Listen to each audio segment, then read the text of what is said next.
Have you ever wondered what keeps people truly happy and fulfilled well into their 90s, even past 100? In a small village in Okinawa, Japan, home to the world's longest living people, the answer lies in one simple word: Ikigai. It's not money, fame, or even success, it's purpose, a reason to wake up in the morning. In today's world, we rush from task to task, searching for meaning. But what if the secret to a long and joyful life was already within you, waiting to be uncovered? Ikigai isn't just philosophy, it's a way of life. A blend of passion, mission, vocation, and profession, all in harmony.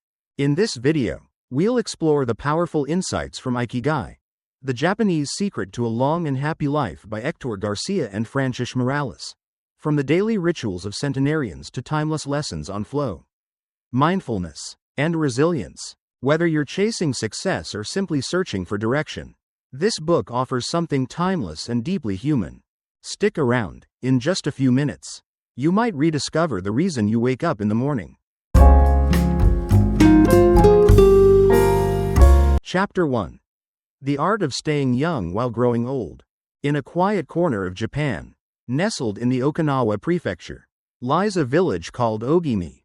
It's a peaceful place, surrounded by mountains and sea, where the air is clean, the food is simple, and the people live longer than almost anywhere else in the world.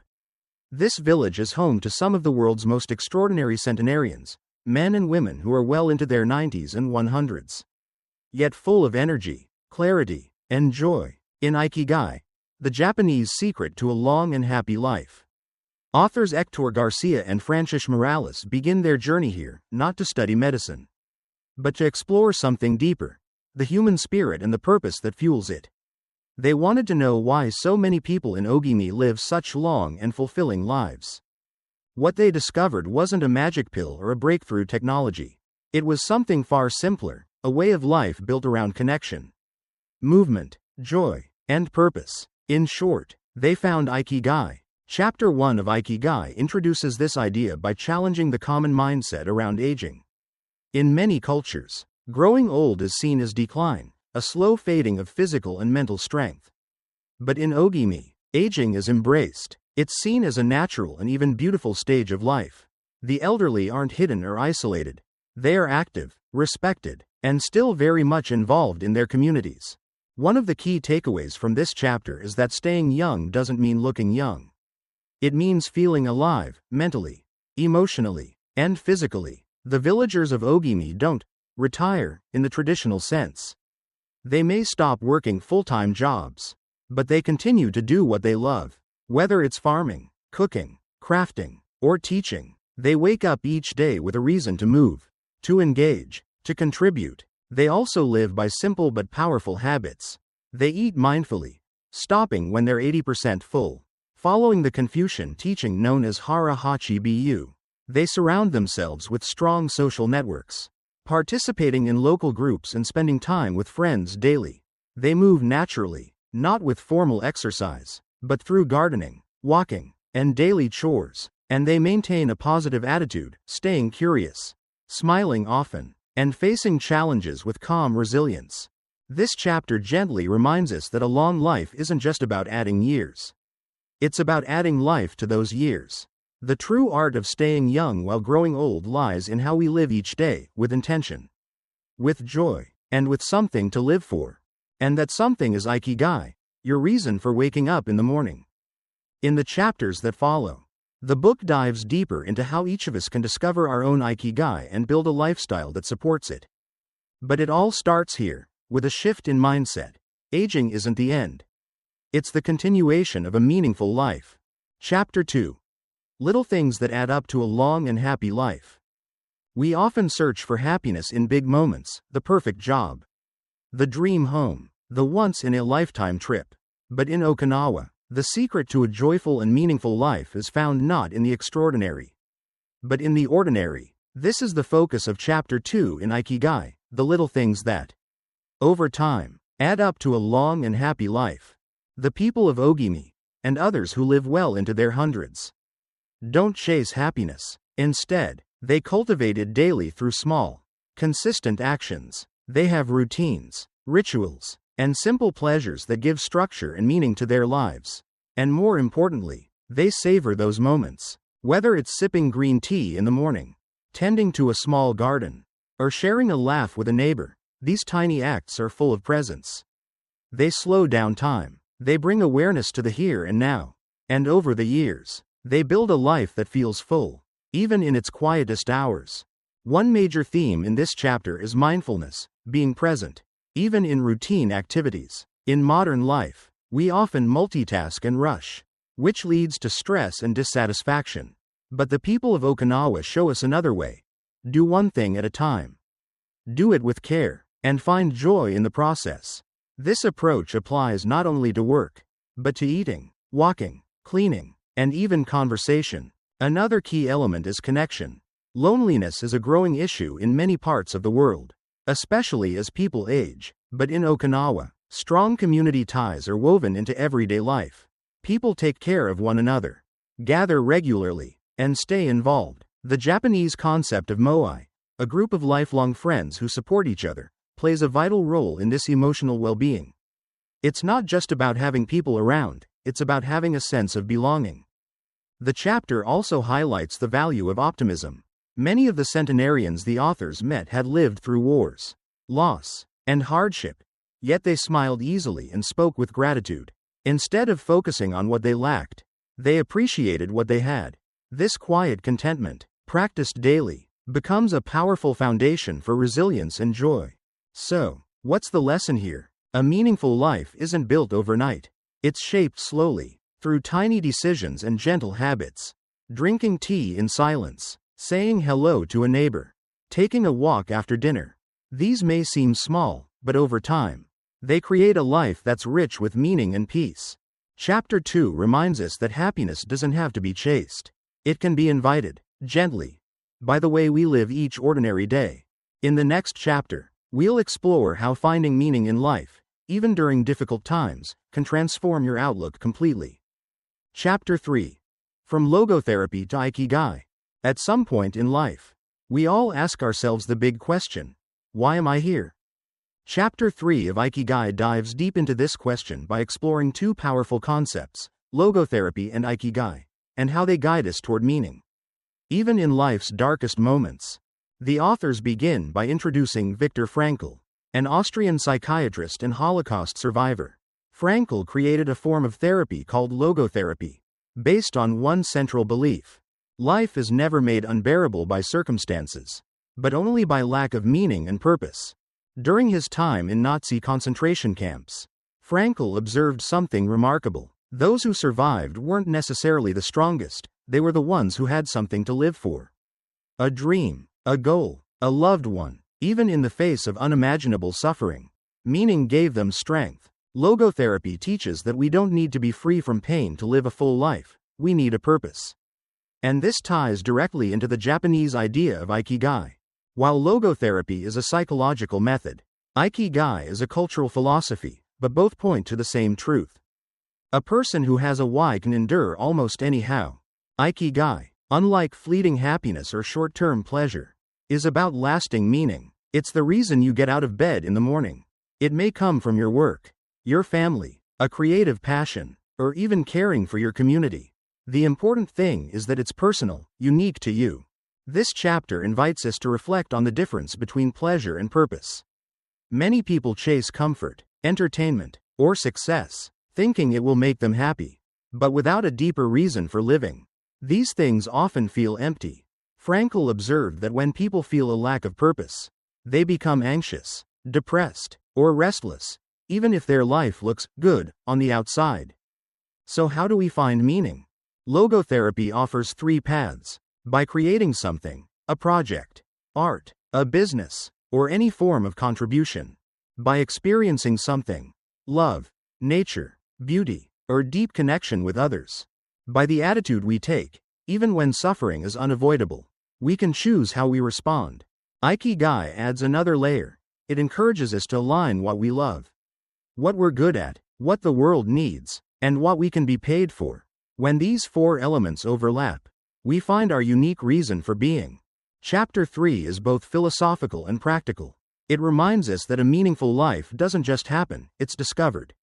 Often in small moments of reflection, effort, and service. When we live with purpose, not just for ourselves, but in connection with something larger, life becomes richer. Challenges become more bearable, and we begin to age not just with grace, but with depth. Chapter 4. Find flow in everything you do. What if happiness isn't something we chase, but something we enter? In Chapter 4 of Ikigai, we're introduced to one of the most powerful states a human being can experience: flow. Flow is the feeling you get when you're completely absorbed in something, when time disappears. Your mind quiets, and all that exists is the task in front of you. Whether you're painting, writing, cooking, or even solving a puzzle, you've likely felt it before. That moment when everything just clicks. The authors draw on the work of psychologist Mihaly Csikszentmihalyi, who coined the term flow to describe this state. He found that people are happiest and most alive when they're fully engaged in meaningful activity. Not when they're resting or relaxing, but when they're using their skills in a way that challenges them just enough to stay focused, but not so much that it causes stress. This idea of flow is deeply connected to the concept of Ikigai. Why? Because when you're doing something you love, something that matters, you naturally lose yourself in it. You stop thinking about the clock. Your worries fade, and your mind becomes quiet. You're not distracted, you're present. But flow doesn't just make us feel good. It also boosts creativity, improves performance, and, according to many studies, may even extend our lifespan by reducing stress and promoting mental clarity. So how do we cultivate flow in our own lives? The authors suggest a few key principles. Choose activities that match your skill level. Flow happens when there's a balance between challenge and ability. If something is too easy, you'll get bored, too hard, and you'll feel anxious. But when it's just right, you'll be fully immersed. Eliminate distractions. Multitasking kills flow. The people who live longest and happiest often focus on one thing at a time, whether it's tending a garden, having a conversation, or crafting something by hand. Set clear goals. Even a small goal, like finishing a drawing or writing a paragraph, can give you direction and satisfaction. Progress fuels motivation. Make time for meaningful work. You don't have to love your job, but finding side activities that bring you joy, hobbies, creative projects, or volunteering, can give you daily moments of flow. The lesson from Chapter 4 is simple, but powerful. You don't need to escape life to feel joy. You just need to be fully present in it.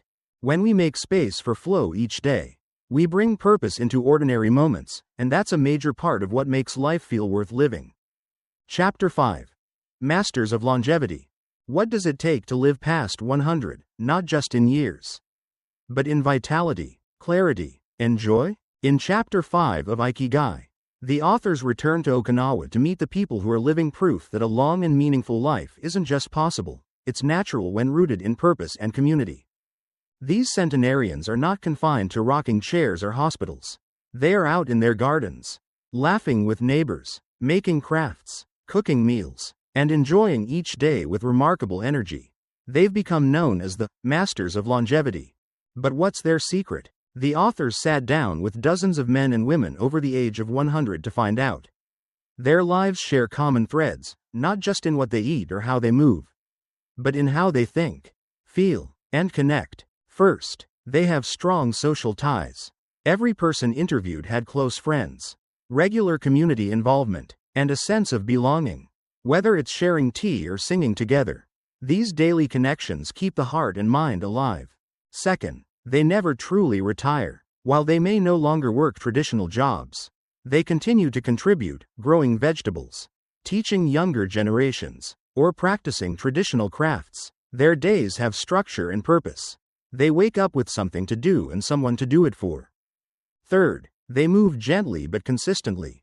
No one is running marathons or lifting weights, yet all of them stay active through daily motion. Gardening, walking, sweeping, cooking. Their lives are filled with natural, low-intensity movement from sunrise to sunset. It's this continuous activity that keeps their bodies flexible and strong. Fourth, they eat with moderation and mindfulness.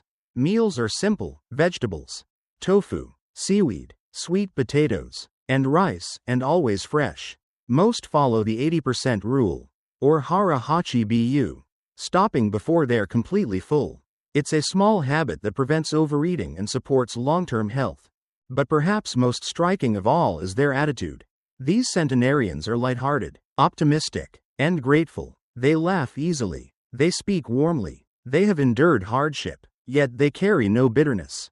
They live in the present and savor what they have. When asked about their secret, their answers were often simple. I don't worry too much. I keep busy doing what I love. I spend time with my friends.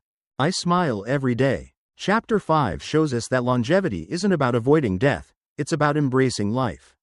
And the path to a long and meaningful life isn't built on wealth or luxury, but on purpose, joy, and human connection. These masters of longevity aren't chasing youth. They're simply living well, with intention, with love, and with Ikigai. Chapter 6. Food for a long life. What if the path to a longer, healthier life starts not with medicine, but with your next meal? In Chapter 6 of Ikigai, the authors turn their focus to one of the most powerful influences on our well-being, food. In the longevity village of Ogimi, Okinawa, meals are simple, seasonal, and deeply intentional. There are no trendy diets, no superfoods, just everyday eating that supports both body and soul. So, what do the longest living people in the world actually eat? The traditional Okinawan diet is plant-based and low in calories. Meals are rich in vegetables, legumes, and grains, with very little meat or processed food. Staples include sweet potatoes, tofu, seaweed, bitter melon, miso, and green tea. These foods are packed with nutrients and antioxidants, but just as importantly, they're eaten in moderation. One of the most important practices is hara hachi bu, the habit of eating until you are about 80% full. This mindful approach to eating helps prevent overeating and reduces stress on the digestive system. It's not about strict rules or restrictions. It's about listening to your body and stopping before you're stuffed. The chapter also emphasizes the importance of variety and color on the plate.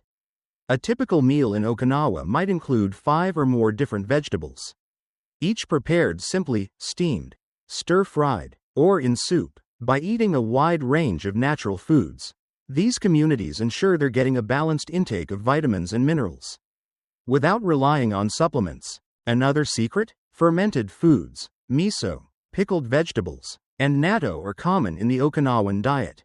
These foods support gut health, which in turn strengthens immunity and reduces inflammation, 2 key factors in healthy aging. But beyond what's on the plate, there's the ritual of eating itself. Meals are not rushed. People sit down together, express gratitude, and eat slowly. This not only improves digestion but also deepens the connection between food and community. Interestingly, the centenarians interviewed rarely talked about eating healthy the way we often do. For them, food isn't just fuel or something to control. It's a source of pleasure, nourishment, and social bonding. The takeaway from this chapter is beautifully simple. Eat less, eat better, and enjoy the process. Make food part of your rhythm of life, not a stressor, but a support. You don't need to live in Okinawa to apply these principles. You can start by adding more vegetables to your meals, eating slowly, trying fermented foods, or pausing before reaching for that extra bite. Chapter 7. Gentle movements. Longer life. In today's world, we're often told that to stay fit, we need to go hard, intense workouts, strict routines, pushing past limits. But in Chapter 7 of Ikigai, the authors share a different, more sustainable path to health and longevity: gentle movement. Among Okinawa's oldest residents, you won't find gym memberships or weightlifting schedules. Yet, they remain active, strong, and flexible well into their 80s, 90s, and even 100s. How? The secret lies in how they live, not in short bursts of exercise, but in daily, natural movement. Their lives are designed to keep their bodies in motion. They walk to visit friends. They garden, kneel, squat, sweep, and cook every day. These activities may seem simple, but they are consistent, and it's this consistency that makes the difference. The chapter highlights that moving your body regularly, even gently, is far more beneficial over the long term than sporadic, intense exercise. It keeps the joints fluid, the muscles engaged, and the heart healthy, without placing strain on the body. One of the practices mentioned is radio taiso, a short, rhythmic stretching routine broadcast across Japan every morning. It's easy, light, and done by people of all ages. In Okinawa, groups of elders often gather in the morning to do it together. Combining movement with community, two powerful ingredients for longevity. Another key to their physical health is posture and flexibility. Okinawans often sit on the floor, not in chairs. Getting up and down several times a day engages core muscles, maintains balance, and keeps joints from stiffening. This natural, built-in activity becomes a quiet form of lifelong training. But physical movement is only half the story. These elders also maintain mental flexibility and emotional calm. Many practice Tai Chi, slow and flowing martial arts that connect body and breath. Some simply walk daily in silence or tend to bonsai trees with full attention. The lesson here is clear. You don't need a gym or a personal trainer. What you need is gentle, joyful, regular movement, integrated into your everyday life. Instead of forcing your body, listen to it. Instead of scheduling time for fitness, make movement part of your daily rhythm. Stretch while you wait for the kettle to boil. Walk after dinner. Tend your plants. Dance to your favorite music. These small acts keep the body youthful and the spirit light. Chapter 7 reminds us that aging doesn't have to mean decline.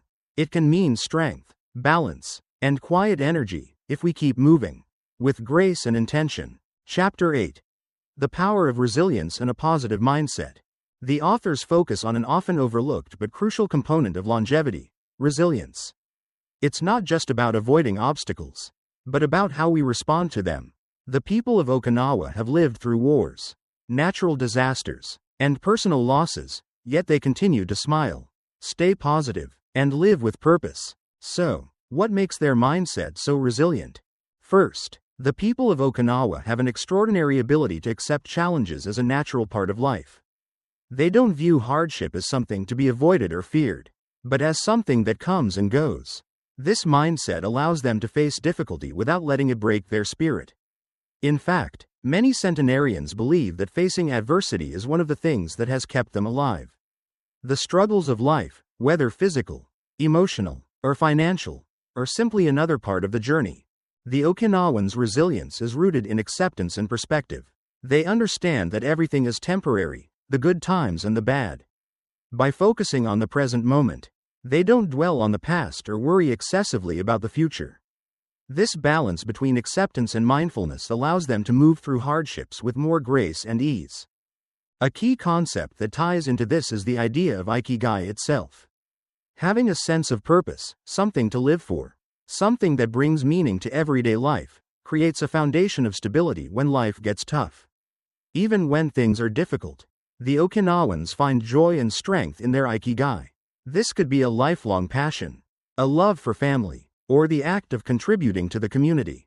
What stands out in this chapter is how resilience is nurtured through social support. In Okinawa, family and community are vital. People rarely face life's difficulties alone. Whether it's the shared grief of losing a loved one or the support needed to recover from an illness. The Okinawans' tight-knit social structures allow them to bounce back more easily. This emotional safety net gives them the strength to face life's inevitable struggles. The chapter also highlights the importance of gratitude. Many of the elders in Okinawa express their thankfulness every day for their health, their loved ones, the food they eat, and the simple beauty around them. This attitude of gratitude doesn't just promote happiness. It builds resilience. When we take time to appreciate what we have, it shifts our mindset from scarcity to abundance, giving us the mental tools we need to handle life's challenges. Another fascinating aspect is the Okinawan ability to laugh easily. Laughter, as simple as it sounds, is a powerful tool for resilience. It lightens the heart, reduces stress, and reminds people not to take life too seriously. This lighthearted approach doesn't mean avoiding hardship, but rather seeing it through a lens of humor and lightness, knowing that life goes on. Chapter 8 teaches us that resilience isn't just about surviving life's hardships, it's about thriving in spite of them. By adopting a mindset of acceptance, gratitude, and purpose, we can face challenges with greater strength and ease. Chapter 9. Aging with Grace. The authors explore the beautiful concept of aging with grace, a theme that's deeply embedded in the Okinawan culture. Unlike the common Western narrative that associates aging with decline, the people of Okinawa see growing older as a natural, meaningful part of life, and something to be embraced. So, what does aging with grace really mean? And how can we adopt this mindset, regardless of our age? The first lesson comes from the Okinawan belief in Ikigai as a lifelong pursuit. For them, life doesn't lose its value with age. As people grow older, they don't step back from life. They simply shift their focus. Their sense of purpose doesn't wane with the years, it evolves. Whether it's caring for grandchildren, passing down wisdom, or continuing a beloved hobby, the Okinawans never stop contributing. They don't let age limit their capacity for love, work, or joy. One of the central ideas in Okinawan culture is matainai, the principle of living in harmony with nature and making the most of life's gifts. This mindset is vital as people grow older.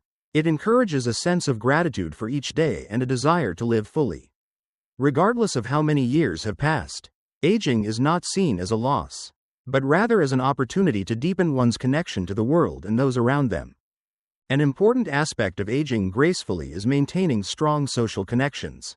Okinawans believe that life becomes more meaningful when shared with others. Even in their later years, they remain involved in their communities, actively participating in social events, local traditions, and family gatherings. Their friendships are long-lasting, and they often have a deep sense of belonging. Studies show that this sense of community and social support is one of the key factors contributing to their longevity. The people of Okinawa also have a special reverence for the elderly. Unlike many cultures where aging is seen as something to fear or avoid, the Okinawans respect their elders deeply. Older generations are considered the keepers of wisdom, culture, and tradition, and they are treated with honor. As a result, many Okinawan seniors don't feel the isolation or loneliness that is often associated with aging in other parts of the world. Another key component to aging well is mindfulness and adaptability. The Okinawans practice mindfulness in their everyday lives, staying present and appreciating the small moments. They are also remarkably adaptable, adjusting to new phases of life without resistance. When one door closes, another opens, and they remain open to learning, evolving, and growing. The Okinawans' approach to aging offers a profound shift in how we view the later years of life. They show us that aging is not a downhill slope but a journey with new opportunities, new roles, and new experiences. By embracing purpose, staying connected to others, and practicing mindfulness, we can all age with the same grace and vitality as Okinawa's centenarians. Chapter 10. Applying Ikigai to our lives. In the final chapter of Ikigai, the authors bring everything together, offering practical advice on how we can apply the timeless wisdom of Okinawa to our own lives. No matter where we are in the world, we've explored the key elements that make life in Okinawa so special: finding purpose, living with balance, embracing community, and staying physically and mentally active. But how can we bring this philosophy into our busy, modern lives? The first step is to identify your Ikigai, your reason for waking up every morning.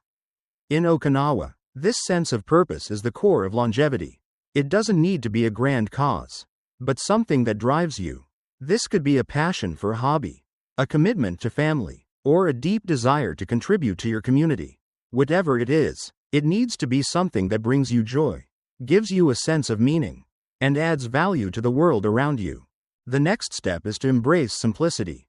In Okinawa, life is lived in a way that values the essentials and avoids excess.